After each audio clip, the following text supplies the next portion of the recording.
Olá, eu sou Jorge Lima e você está ouvindo a segunda parte do podcast do site jorgelima.net, que hoje aborda a carreira profissional na área de direitos humanos.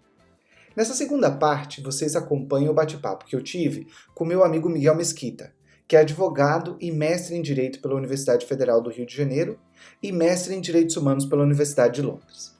Atualmente, ele é oficial de Direitos Humanos na Comissão Interamericana de Direitos Humanos, que é um órgão autônomo da Organização dos Estados Americanos com sede em Washington, Estados Unidos.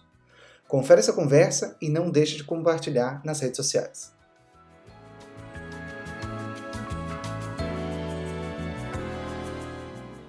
Miguel, muito obrigado por você ter aceitado esse convite para participar dessa conversa que vai conhecer um pouco sobre a sua trajetória. E eu gostaria de começar justamente falando sobre o porquê você escolheu trabalhar em direitos humanos, e se foi algo que aconteceu na sua vida ou se foi algo intencional. Obrigado pelo convite, Jorge. Na verdade, é um prazer primeiro falar sobre isso, porque é uma situação em que a minha vida pessoal se encontra com a minha vida profissional. Trabalhar com direitos humanos foi uma decisão que eu tomei quando eu ainda estava na faculdade de Direito, na verdade, bem antes, e tem a ver com a minha vida pessoal. É uma escolha que não foi feita uma escolha por conta de uma programação de carreira, ou porque eu queria seguir e ter recursos para fazer determinadas coisas, mesmo porque eu acho que direitos humanos da carreira do direito é a que dá menos dinheiro, né? A minha família, eu venho de uma família que, desde a década de 60, 70, 80, sempre lutou muito no Brasil. Eu venho de uma família que foi exilada política por conta da ditadura militar. Meus tios, quando voltaram para o Brasil, foram os primeiros meu tio, na verdade, foi o último exilado a voltar para o Brasil. Sempre lutou em questões dos direitos das pessoas LGBTI. E depois também foi o primeiro candidato também na parte, quando se abriu de novo a democracia no país, a fazer a se postular como candidato de uma forma antagônica aos grandes poderes que estavam no país. Então, assim, sempre foi uma família que lutou por questões do país, então, assim, direitos humanos, para mim, estava muito conectado com isso. E os dois, na verdade, dois tios meus, tiveram a HIV, tiveram a AIDS HIV, né? E um deles morreu, e morreu lutando por isso. E, no final, o que me tocou muito foi sempre o poder dos direitos humanos como o poder dos direitos humanos tinha favorecido tanto a luta contra a AIDS e o HIV no Brasil, né? Com a quebra de patente dos medicamentos no âmbito internacional. Então, isso me moveu e foi o que me moveu na faculdade também, a escolher a carreira. Uhum. Você cursou Direito e dentro do seu curso eu vi que você estudou na Universidade Federal do Rio de Janeiro. Como que o curso ele te moldou para trabalhar na área hoje? Qual que foi a influência do curso nessa sua formação, né? Isso é bem interessante, porque a minha trajetória na UFRJ, que a gente chama de Faculdade Nacional de Direito, FND, é uma das mais antigas do país, e é bem interessante nesse sentido porque quando eu comecei na faculdade, a faculdade estava num processo ainda de autoritarismo, né? Como é que eu posso dizer isso de uma forma mais fácil? Era uma faculdade que ainda sofria muito dos resquícios da ditadura cívico-militar no país. E a direção era muito difícil, era uma faculdade que tinha muita influência de professores que vinham desse período. E começou um movimento durante esse período de mudança disso tudo, de renovação da faculdade, de retomar todo o nome que a faculdade sempre teve. E a faculdade sofreu muitas transformações nesse processo e sofreu transformações também nos cursos de direitos desde a grade toda curricular até como se ensinar, né? E dentro desse processo, eu lembro que quando a gente começou, como todas as faculdades públicas no país, ou pelo menos muitas delas, a gente tinha que fazer vaquinha para comprar giz, para comprar o marcador do quadro, para comprar microfone para ter aula, tinha aula. E a luta dos estudantes, junto com alguns professores, mudou totalmente a faculdade para voltar a ser e ter a excelência que tinha. Então, assim, esse foi um dos pontos que eu acho que é bem interessante nessa dinâmica, mas também conectado com professores que estavam sendo renovados, de um quadro renovado, que começaram a ensinar direitos humanos com uma característica bem diferente, né? Então, assim, eu deixo aquela parte de direitos humanos que é muito tradicional, que é de direitos humanos mais conectado com tratados internacionais, etc., e vou para uma linha de direitos humanos muito mais crítica, né? Que se conecta com política, que se conecta com a psicologia, e essa é a minha segunda fase na UFRJ, que é o meu mestrado stricto sensu, que vai numa vertente muito mais de, ok, eu já tinha entendido o que eram os tratados, como é que funcionava no âmbito internacional de direitos humanos, e aí eu passo para analisar qual é o ipsis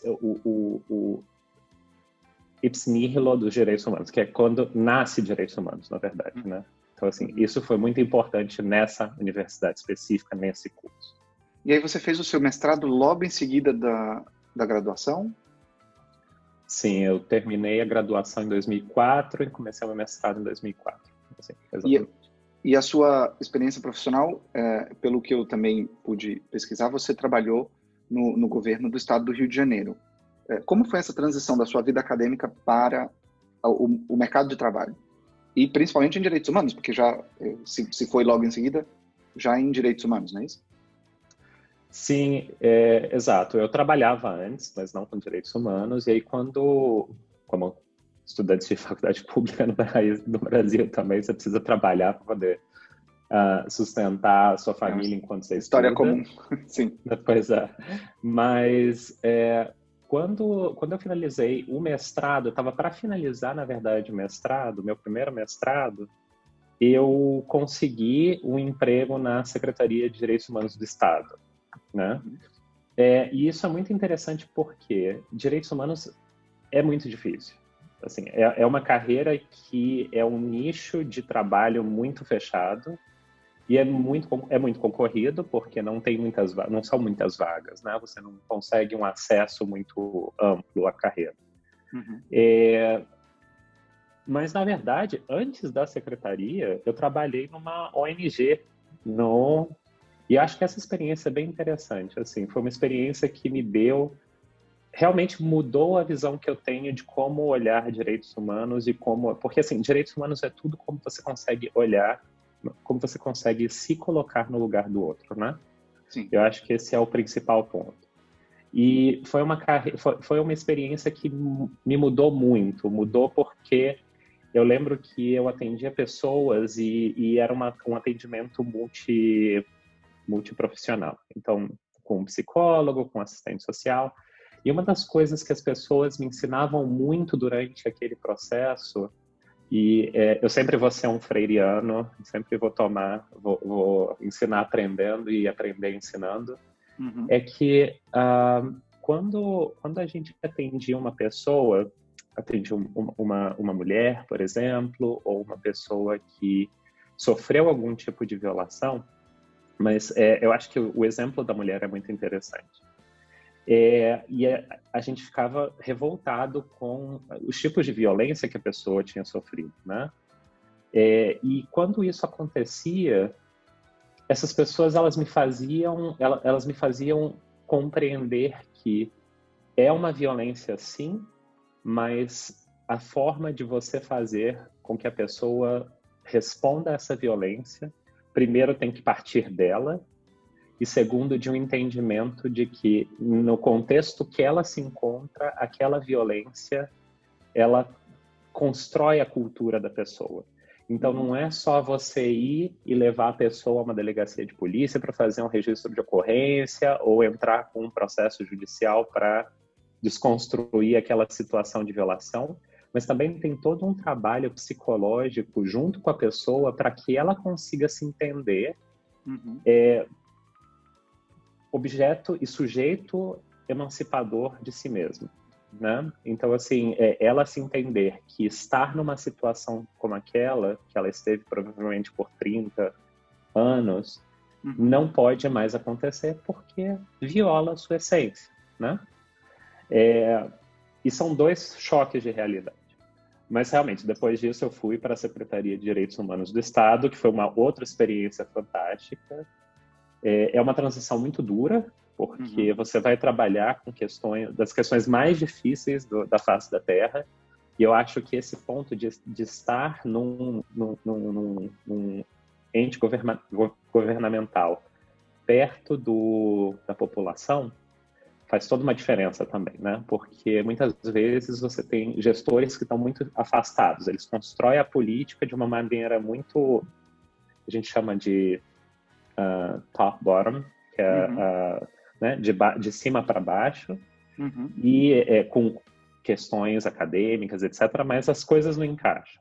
Quando você vai para a prática, quando você está num desses órgãos que você tem um contato direto com a problemática local, você consegue fazer a avaliação de que são situações que nunca vão se encaixar, porque a realidade não fala, né, com a academia. E esse foi um exercício super interessante na Secretaria de Direitos Humanos, assim, lidando com tráfico de pessoas, trabalho escravo, e meu primeiro trabalho, na verdade, foi proteção à criança e adolescente com um programa chamado PPCAM, né? Que eram crianças ameaçadas de morte. E eu lembro que o primeiro dia de trabalho foi um choque de realidade, porque foi uma família chegando, de uma família muito vulnerável economicamente, chegando com tudo que eles tinham, como eles disseram, que eram 4, 5 sacos plásticos com coisas, e acho que R$400 na época, que eles tinham conseguido vender tudo, e a criança estava sendo ameaçada de morte. E esse foi um choque de realidade para mim. Essa transição da faculdade, de toda aquela situação romântica dos direitos humanos para a realidade mesmo, foi bem impactante. E aí, quanto tempo você teve de experiência na sociedade civil e logo depois no governo? Sim, na sociedade civil foi muito curto, não foi muito longo, porque na sociedade civil, logo depois, eu comecei o meu mestrado. Eu saí da faculdade, fui para a sociedade civil, e da sociedade civil eu passei para o meu mestrado. E o mestrado, estrito sensu, é uma coisa que te consome muito, né? Ele consome muito tempo do seu, porque é um mestrado de investigação. Então, da sociedade civil foi provavelmente uns meses, 4, 5 meses, e depois para o governo foi um ano entre, né, que eu fiquei só na vida acadêmica, na revista jurídica da faculdade, etc. E quanto tempo no total no governo? No governo acho que foram 5 anos. Foi de 2004 Perdão, 2004 não. Foi de 2011 a 2016. Exato, 5 anos. E tendo as duas experiências, tanto na sociedade civil, apesar de mais curta, mas a do governo, qual que você acha que te prepara melhor, ou em que nível, né? Elas te preparam para trabalhar com direitos humanos em organizações internacionais? Eu acho que ambas preparam. Uma é muito sensibilizante e mostra como você tem que ser criativo na falta de recursos para conseguir vencer, que é, por exemplo, a sociedade civil, e trabalhar, e as técnicas e processos que você tem que utilizar para trabalhar com as pessoas no dia a dia, né? Não existe direitos humanos sem os seres humanos, então, assim, não tem como não ter esse trato com as pessoas, mas, ao mesmo tempo, trabalhar no governo foi uma experiência formidável, porque muitas vezes a gente culpa o governo por muitas coisas, mas a gente não sabe que também existem diversos níveis de restrições dentro do governo. E não são restrições necessariamente porque querem, não? São restrições distintas, restrições, por exemplo, de como você utilizar um orçamento do governo, porque é um orçamento que vem de uma parte, bem, 100% desse orçamento vem de dinheiro público, né? Então, o tipo de prestação de contas é totalmente diferenciado e precisa ser extremamente justificado tudo. E aí você tem situações de atenção ao público que você precisa fazer com urgência para proteção, por exemplo, de vida, que o sistema burocrático ele é um pouco mais demorado. Então, assim, e ao mesmo tempo lidar no governo com uma agenda que não é prioritária, isso foi uma coisa muito interessante, né? Me fez aprender a trabalhar com o mínimo dos recursos possíveis, assim.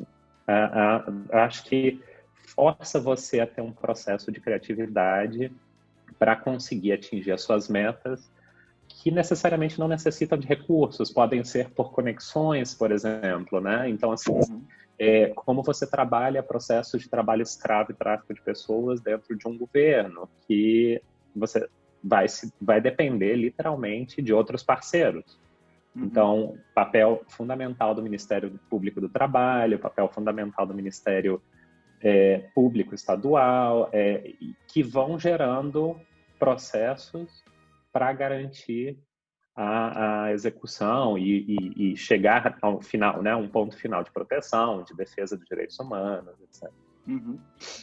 E aí, como que essa sua experiência serviu para você trabalhando em organismo internacional? Como que você vê essa conexão, né, entre um e o outro? Eu acho que o organismo internacional é bem interessante porque ele tem um pouco de cada, né? Ele tem,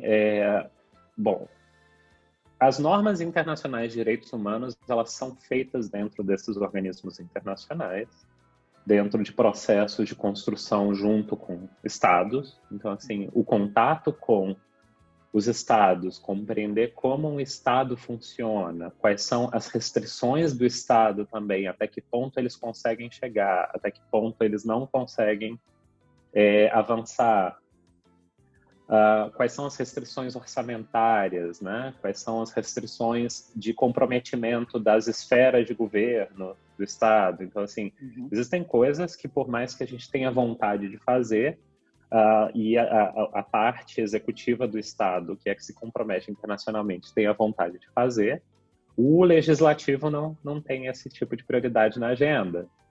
Então, por exemplo, você tem tratados internacionais maravilhosos que estão emperrados dentro do Estado porque não tem ratificação, né, dentro dos seus parlamentos. E por aí vai. Mesma coisa no sistema judiciário, nos 3 níveis de poder que a gente tem normalmente nos sistemas republicanos, né?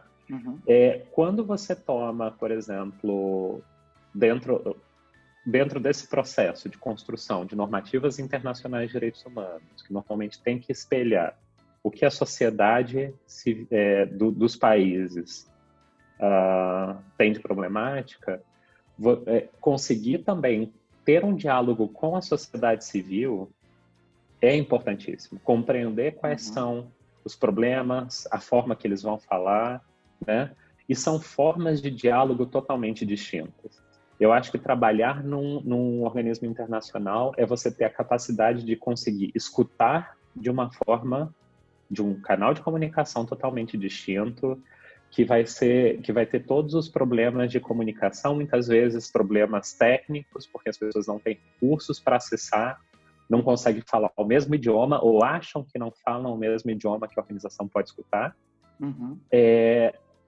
E precisam falar, e não falam num idioma técnico de direito, por exemplo, né?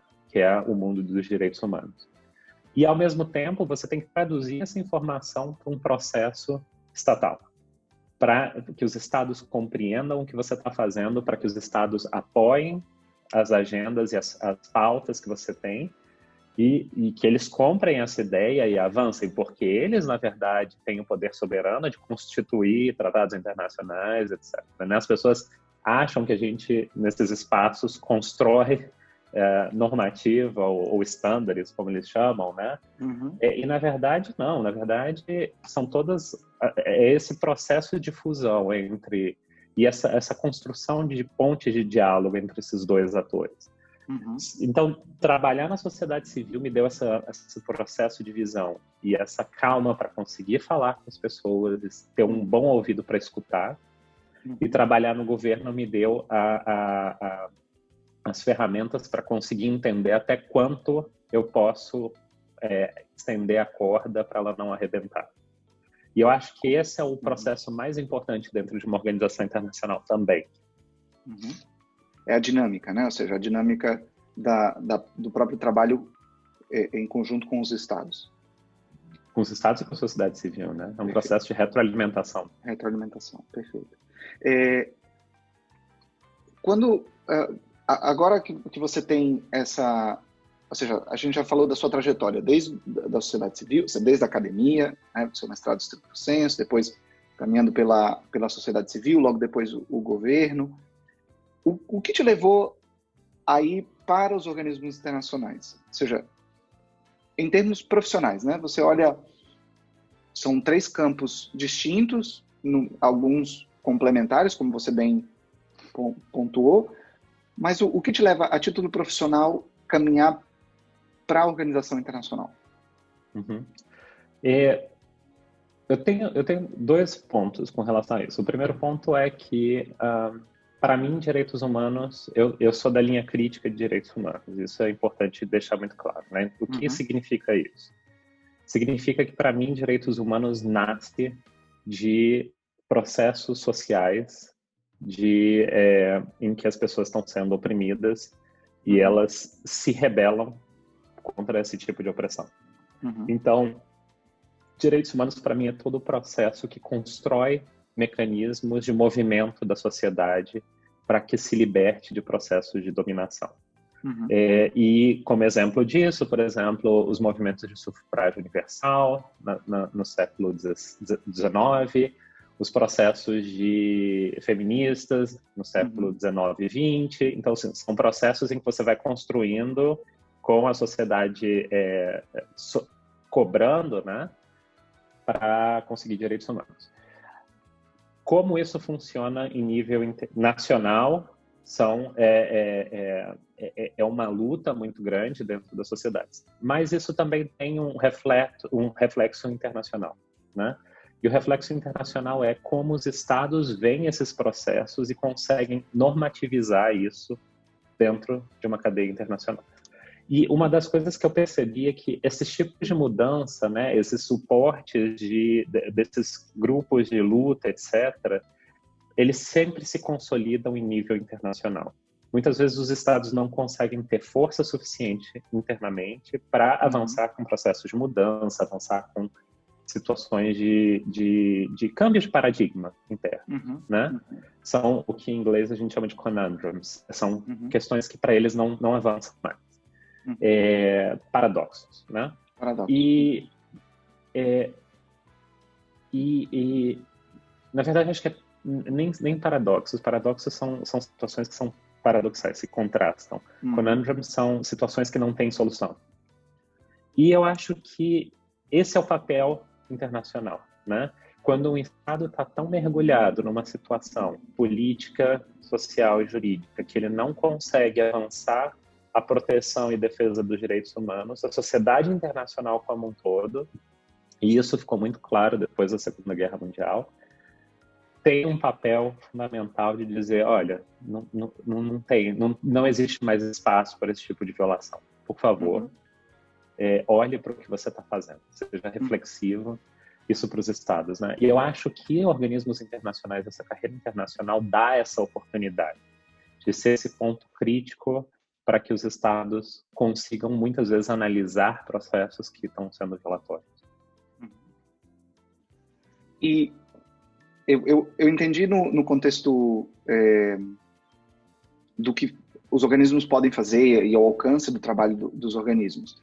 Mas houve alguma motivação pessoal para querer trabalhar em organismo internacional? Ou seja, de optar por não estar no Estado, optar por não estar na sociedade civil e sim optar por trabalhar num organismo internacional? Na verdade, sim. Para mim, eu acho que o Estado, no final... Eu tirei tudo que eu podia ver do Estado. Uhum. Essa foi uma experiência. 5 anos no estado é realmente muito tempo, porque as experiências são muito variadas. Então, pessoalmente, eu já estava... para mim, eu já tinha cumprido o que eu tinha que cumprir ali. E eu comecei a almejar, então, um tipo de desafio diferente, que era o desafio internacional, né?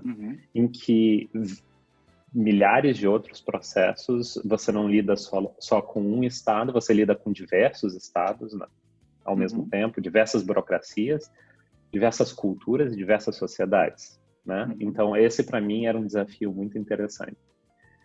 E um segundo ponto é que, como eu tinha falado no começo da nossa conversa sobre o que conectou a minha vida com a luta pelos direitos humanos, o meu primeiro estudo foi a quebra de patente dos medicamentos do HIV no Brasil, né? E como o Brasil se comportou no processo internacional para que isso gerasse uma mudança total de paradigma mundial na luta contra essa doença. E isso me afetava particularmente por causa da minha família, né? Então, no final, eu acho que eu sempre almejei esse processo porque eu admirava como foi com a quebra de patentes, né? Que em direito, na verdade, chama-se licenciamento compulsório dos medicamentos. Então, isso para mim foi um processo muito interessante que construiu essa minha demanda interna de ir para um organismo internacional. E como que foi o processo de transição, ou seja, para você sair do Estado e ir para o organismo internacional? Eu sei que você fez mestrado na Inglaterra, né? Você foi bolsista do Chevening, não é isso? Sim, exato. Conta um pouquinho dessa sua experiência. Essa foi uma outra experiência fantástica. Assim, eu acho que isso eu lembro que no Chevening, um dos pontos que eles mais repetiam, e eu lembro da primeira palestra que eu fui no Chevening, que foi na Inglaterra e foi com o atual primeiro-ministro da Inglaterra, o Boris Johnson, e ele falava e repetia muito isso, que é building bridges, né? Todo o processo do Chevening é um processo de building bridges, ou seja, fazer conexões. E que, então, nós seríamos diplomatas do Reino Unido sem ser diplomatas do Reino Unido, né? Então, assim, nós iríamos carregar a cultura do Reino Unido e fazer essa conexão entre os nossos países e o Reino Unido. E eu tive a oportunidade de estudar na Inglaterra, sim, com essa bolsa de estudo e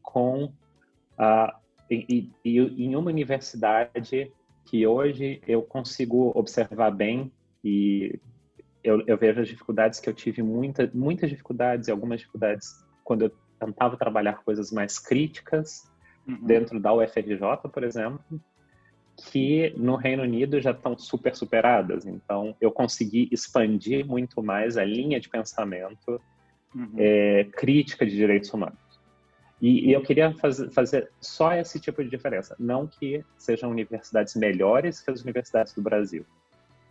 Muito pelo contrário. Eu acho que o ensino que eu tive no Brasil, a qualidade dos profissionais, dos professores, dos meus orientadores, foram excepcionais e alcançaram e superaram as expectativas que eu tive, por exemplo, na Inglaterra. Mas eu acho que a forma de pensar dentro de uma universidade na Inglaterra, para mim, foi muito interessante. Foi uma universidade que me permitiu pensar de maneira muito mais crítica, né?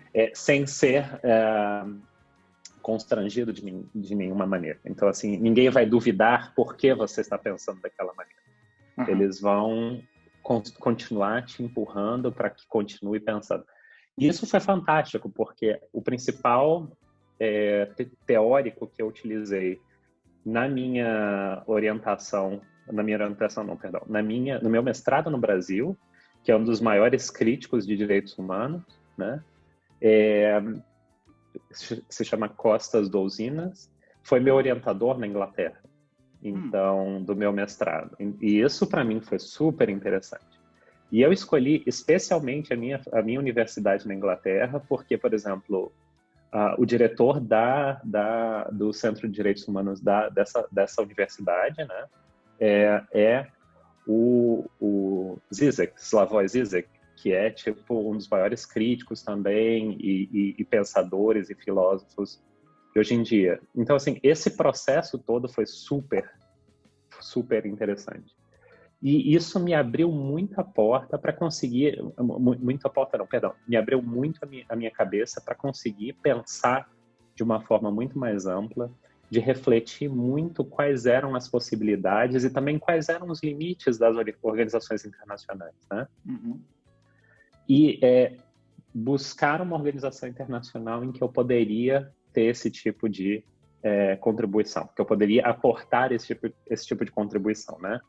Que, compreendendo todas as limitações, claro, de organizações internacionais, nos processos políticos internos, etc., que pudessem me permitir também aportar uma mentalidade mais crítica, né? Então, eu acho que essa foi a transição bem interessante que eu consegui ter.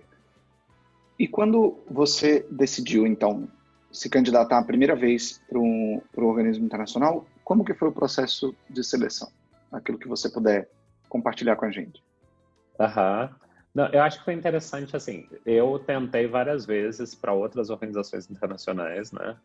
Mas uma coisa que eu acho que existe muita... e esse é um dos pontos da carreira internacional em direitos humanos que eu acho um pouco complexo, né? As pessoas, elas só têm... se considera que só se tem experiências se você trabalhou numa organização internacional. E isso é um processo muito elitista, né? Você ter dinheiro vindo de um país que em desenvolvimento, né? Ou que eu não gosto desse termo, mas assim, um país que tem suas dificuldades e muita da população não consegue ter acesso a cursos de idiomas, né? É uma situação que transforma as organizações internacionais em espaços elitistas. Então, assim, conseguir atingir isso e competir com pessoas, por exemplo, da Inglaterra, que estudaram em universidades de ponta, dos Estados Unidos, que estudaram em universidades como Harvard e Yale, né, internacionalmente, em direito, é muito difícil. Não é uma situação fácil. E a minha aplicação para o organismo internacional que eu trabalho hoje foi muito interessante porque contou, na verdade, com um processo de... a gente precisa avançar nessa situação, né? A gente não pode continuar nesse processo elitista, a gente precisa oxigenar a instituição. Então, a minha postulação para essa vaga foi muito interessante nesse sentido. E eu acho que isso me deu muita oportunidade também para não ter mais uma porta batida na minha cara. Assim, como eu posso pensar diferente, como eu posso contribuir diferente para esse tipo. Eu venho de uma família que não teve muitos recursos e durante a minha infância e adolescência, perdeu tudo, na verdade. Então, assim, literalmente tive que estudar para o meu vestibular, muitas vezes usando luz de vela em casa, porque a luz tinha sido cortada, né? Então, assim, não foi um processo em que eu tive acesso a uma educação de elite, né? Esse é um ponto. Mas, ao mesmo tempo, eu também não posso me separar da minha prerrogativa de homem branco, né? Que também me garantiu outros tipos de acesso que eu sei que outras pessoas não têm.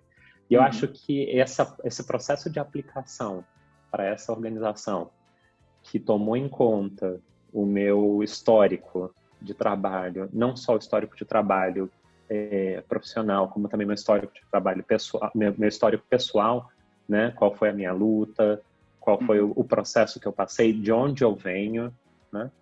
E como isso poderia contribuir também para essa organização, eu acho que foi a minha experiência dessa aplicação. Legal. E conta um pouquinho para a gente sobre o processo de seleção e as etapas que você passou para poder conseguir almejar a vaga. Eu acho que o processo de seleção para qualquer organização internacional, primeiro, é ser consultor, né? Não tem outra tipo. Etapa 1, você vai aplicar e você vai ser contratado como um consultor. Por que isso é um pouco interessante, né? É interessante num sentido crítico e é interessante num sentido de como acontece. No sentido crítico, é triste porque são organismos que precisam de pessoal, mas os seus orçamentos são extremamente diminutos, né? Então, você não consegue... Você vê as Nações Unidas, por exemplo, grande parte, se não quase todo mundo que trabalha nas Nações Unidas são consultores, que produzem produtos pontuais, etc. E, ao mesmo tempo, isso te dá um processo de experiência, porque muitos desses organismos também precisam um tempo de adaptação. Então, esse processo de consultoria gerou um grande aprendizado. Mas o processo de seleção em si foram, acho que, 5 fases, né? 5 etapas. Etapa de currículo, seleção de currículo com carta de apresentação. Então, na verdade, você mostrar qual foi a sua experiência profissional e também o que te liga na sua vida pessoal a te empurrar para fazer o que você está fazendo. Uma segunda etapa de prova de conhecimento, então, demonstrar o que eu sabia, né? Do que aquela organização, aquela instituição havia produzido. Uma terceira etapa de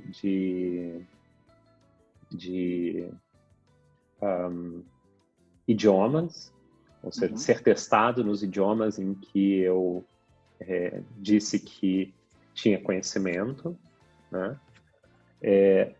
E que foi muito interessante, porque você numa mesa falando eu falo 3 idiomas, então falando em 3 idiomas distintos, mudando todo o tempo. Na mesma entrevista, os 3 idiomas? Sim, sim. Uau. O que é super interessante, né? Porque no final, numa organização internacional e vivendo como um expatriado de uma organização internacional é o nosso dia a dia. Eu falo com a minha família em português, né? Sou um ponto focal de português dentro da minha organização, por ser a minha língua mãe, mas também trabalho em espanhol e a minha família, meu marido, só fala inglês, então eu tenho que conversar com ele em inglês. Mas foram essas fases e uma fase eu acho que também teve uma fase de seleção de currículo, são essas diferentes etapas, assim, né? E uma última fase de ratificação, então, assim, demora.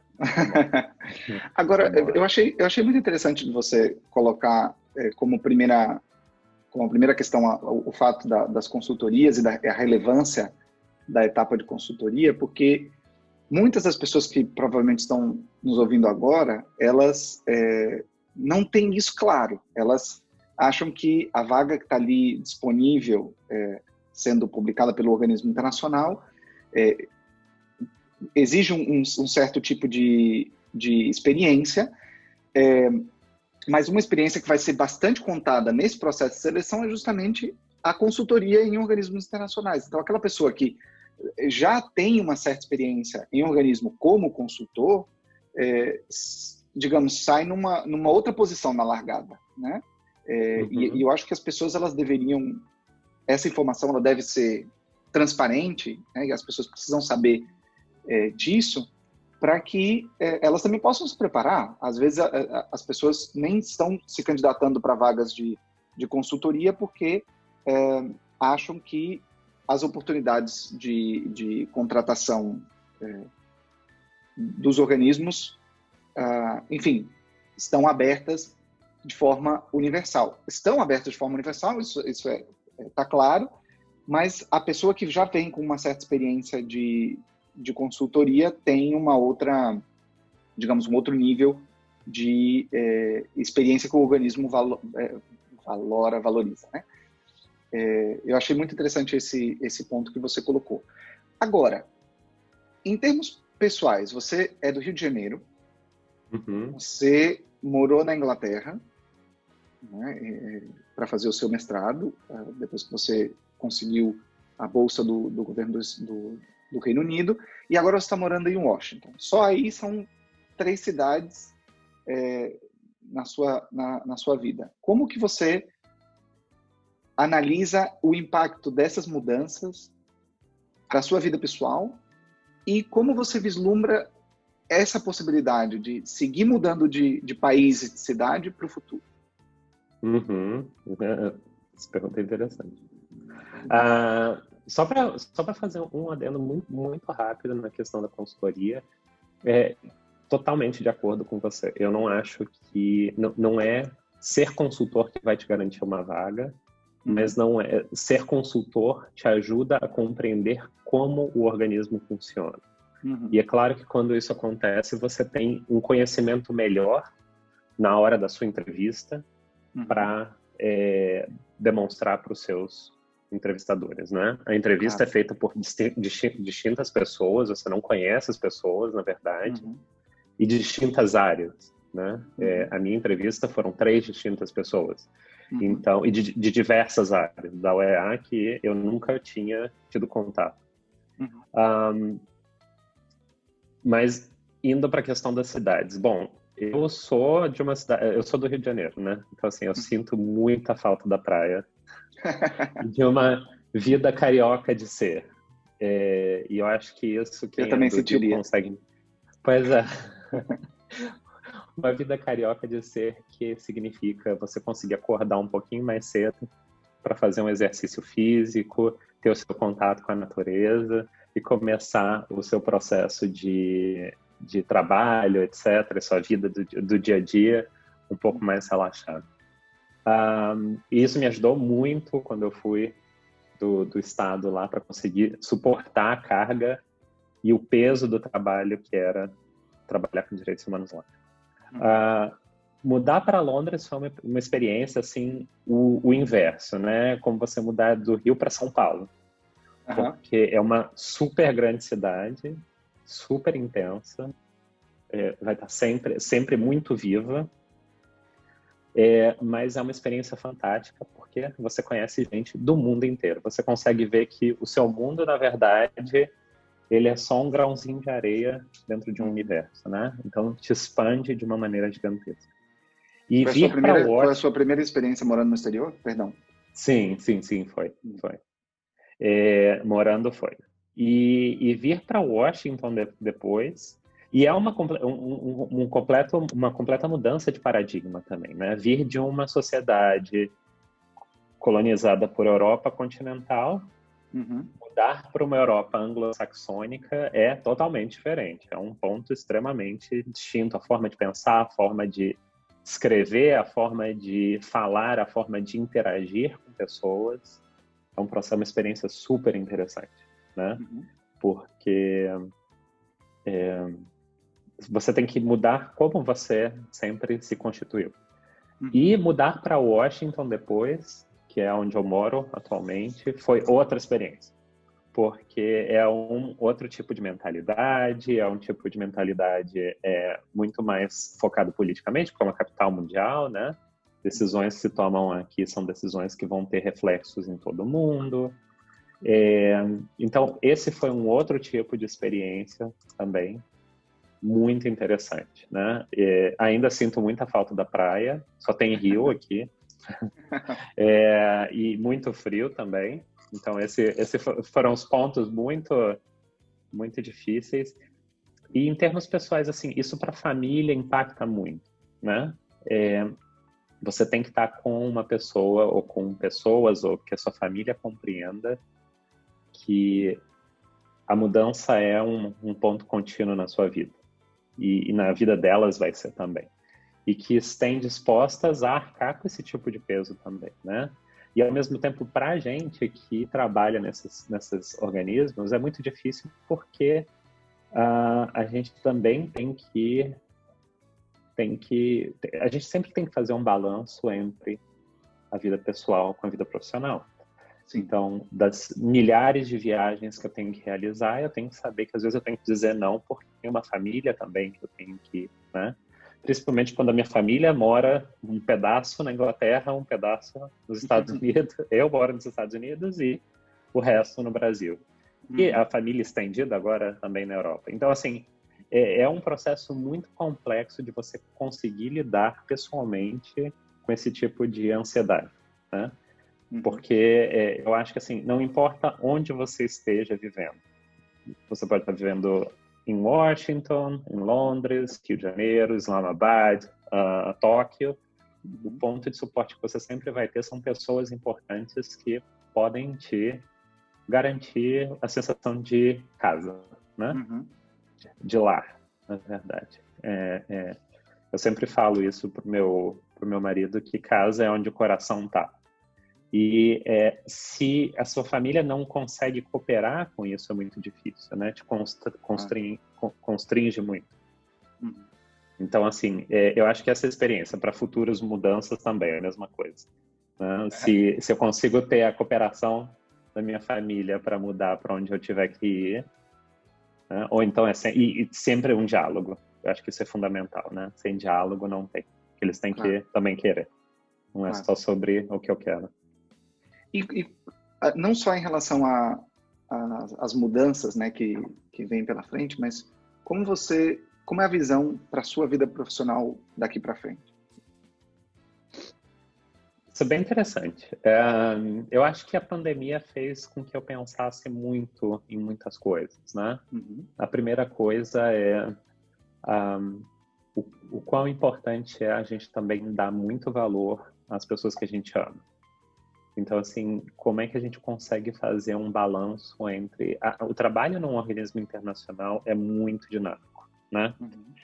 Muitas vezes você almoça num lugar, janta num país diferente, toma café, e isso não num processo muito... Pode parecer muito...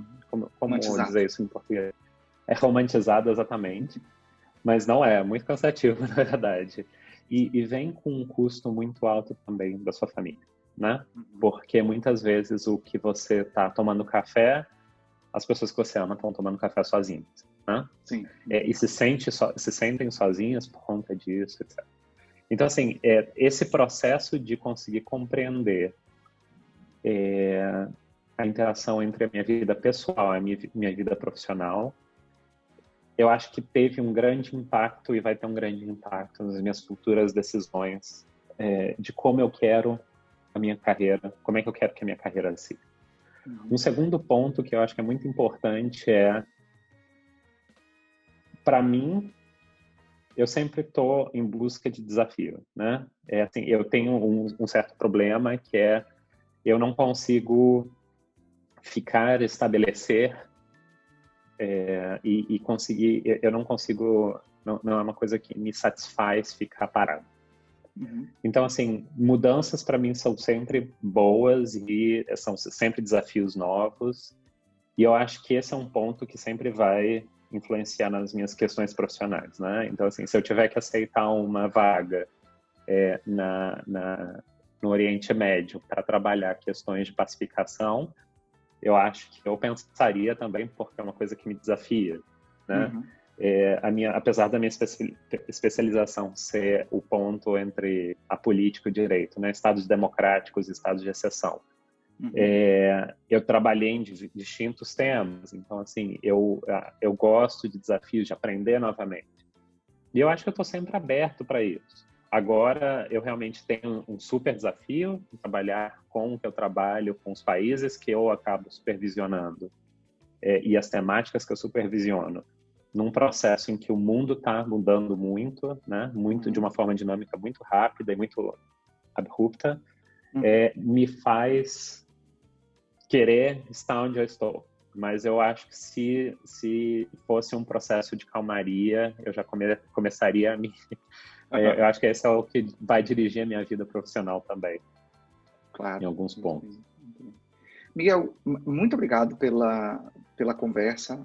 Eu acho que todo mundo que está nos ouvindo agora ficou encantado com a sua história, com a sua trajetória, e sem dúvida vai contribuir muito para que outras pessoas possam seguir uma linha também, ou pelo menos que elas possam ter um pouco mais de informação para saber como é a carreira, o que é trabalhar com direitos humanos, qual é o impacto também a nível pessoal, que a gente entrou nesse nível de detalhe, né? Então, muito obrigado pela sua participação. Mas eu queria que, por último, você pudesse dar um conselho, se você puder dar um conselho agora para a pessoa que está nos ouvindo e que quer entrar na área ou na carreira de direitos humanos e também para trabalhar em um organismo internacional, qual seria esse conselho?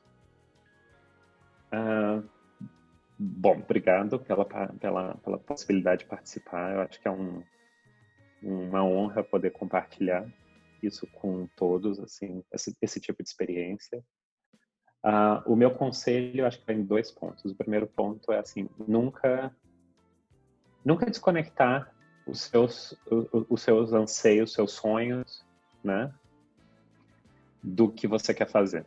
Porque eu vejo muitos colegas meus que fizeram faculdade, que escolheram e optaram por ter uma vida mais confortável, que pudesse trazer uma situação de conforto econômico, e hoje se questionam muito se eles fizeram a escolha certa, porque quando eles olham para o passado e para o presente, eles não conseguem ver um propósito para o futuro, né?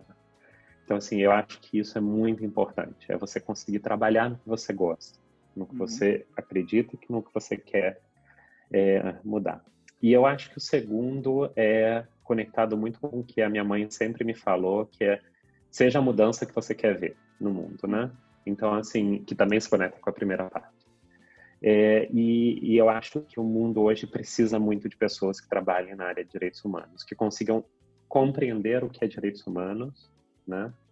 E que consigam olhar de uma forma em que se respeite a essência de cada um.